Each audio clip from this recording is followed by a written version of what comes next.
caught a 5-fish limit that weighed 37 pounds, not even trying. I had one that was probably close to 10. I had another one about 7, another one 8, three giants in one day. It was, every bite I got was a huge fish. And what I would do is I'd like pull down a bank and I'd catch a big one. I'd pull the trolling motor up and leave. I wouldn't even fish it. After that, I was practicing.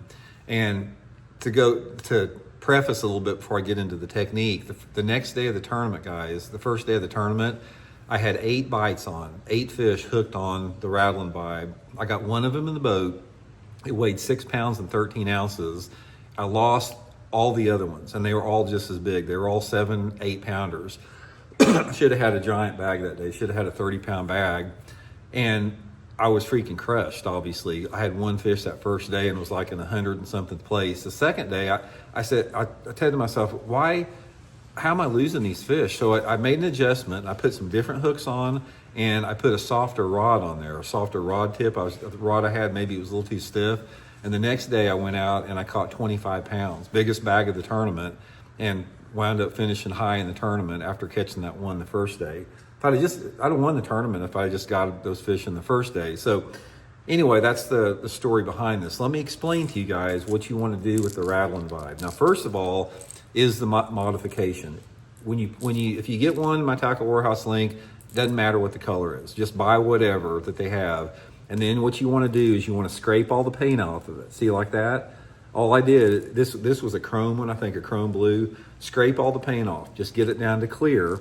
And then take a magic marker and mark the black on it with a magic marker and draw you some gills on there. That's all I did to this one. I don't know what it is, guys. I can tell you something about it. And I came up with this by myself. This is the color that those cold water bass want. Take a look at that. 37-pound bag on that bait right there. Modify it and make you one up there once you get your Rattling Vibe.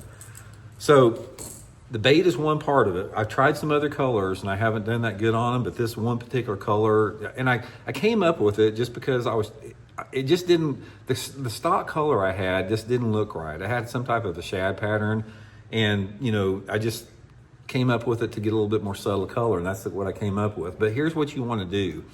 This technique involves slow rolling the lipless crankbait. So you want to get into those areas where they're sort of like the pre-spawn staging areas, or late winter, early spawn, spring type areas. Now what these areas are the best areas you can find are steep banks leading into some type of a spawning cove. It doesn't have to necessarily be steep banks, but it needs to have some deeper water off the bank.